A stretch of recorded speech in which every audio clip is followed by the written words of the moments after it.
Groshek must have still been awake because he answered the door only seconds after Des began pounding on it. The Neimoidian took one look at the blood on the young man's hands and shirt and grabbed him by the sleeve. "Get in here!" he croaked, yanking Des through the door and slamming it shut behind him. "Are you hurt?" Des shook his head. "I don't think so. The blood isn't mine." Taking a step back, the Neimoidian looked him up and down. "There's a lot of it. Too much. Smells human." When Des didn't reply, Groshek ventured a guess. "Guards!" Another shake of the head. "The ensign," Des said. Groshek dropped his head and swore under his breath. Who knows? Are the authorities after you?" "Not yet. Soon." Then, as if trying to justify his actions, he added, "There were 3 of them, Groshek. Only one's dead." His old friend nodded sympathetically. "I'm sure he had it coming, just like Gerd. But that doesn't change the facts. A Republic soldier is dead, and you're the one who's going to take the blame." The cantina owner led Des over to the bar and brought down the bottle of Cortique brandy. Without saying a word, he poured them each a drink. This time, he didn't stop at half glasses. "I'm sorry I came here," Des said, desperate to break the uncomfortable silence. "I didn't mean to get you mixed up in this." "Getting mixed up in things doesn't bother me," Groshek reassured him with a comforting pat on his arm. "I'm just trying to figure a way to get us out of this now. Let me think." They downed their glasses. It was all Des could do to keep from panicking. With each passing second, he expected a dozen men in Oro body armor to crash down the cantina's door. After what seemed like hours, but was probably only a minute or two, Groshek began to talk.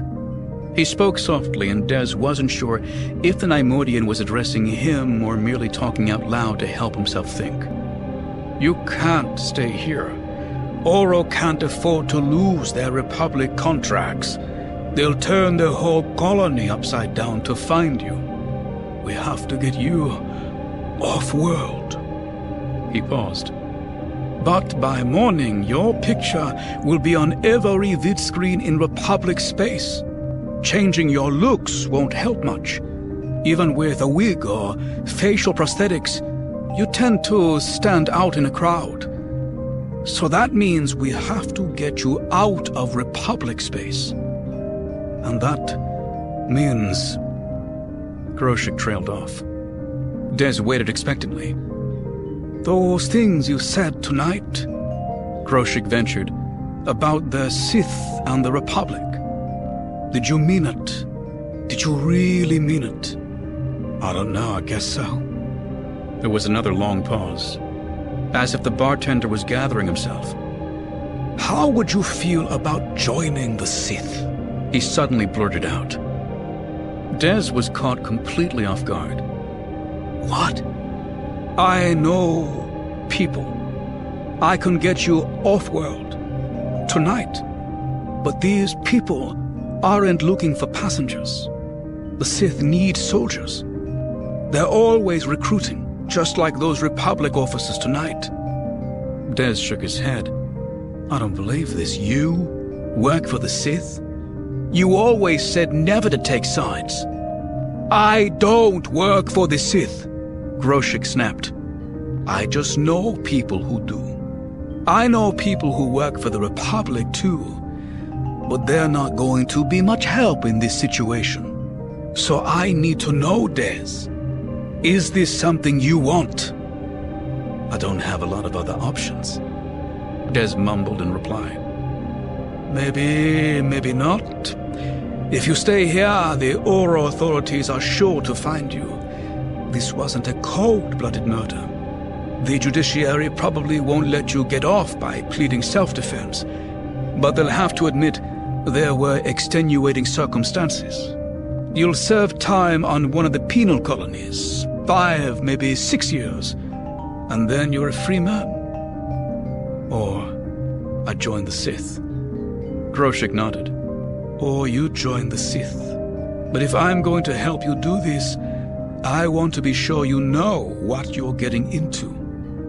Des thought about it, but not for long. I've spent my entire life trying to get off this hunk of rock, he said slowly.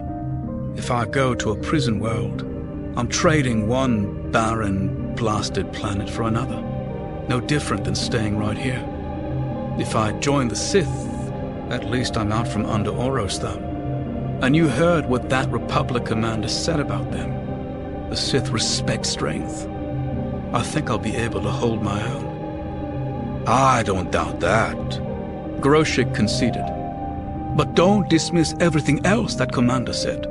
He was right about the Brotherhood of Darkness. They can be ruthless and cruel. They bring out the worst in some people. I don't want you to fall into that trap. First you tell me to join the Sith, Des said. Now you're warning me against joining them. What's going on? The Neimoidian gave a long, gurgling sigh. You're right, Des. The decision is made. Grim fate and ill fortune have conspired against you. It's not like Sabak. You can't fold a bad hand. In life, you just play the cards you're dealt. He turned away, heading for the small stairs at the back of the cantina. Come on. In a few hours after they've searched the housing units in the colony, they'll start searching the starport for you.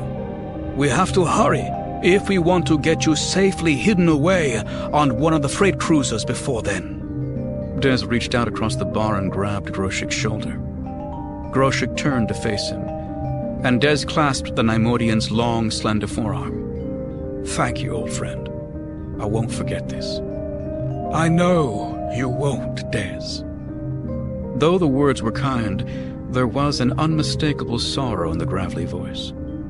Des released his grip, feeling awkward, ashamed, scared, grateful, and excited all at the same time. He felt like he needed to say something else, so he added, I'll make this up to you somehow.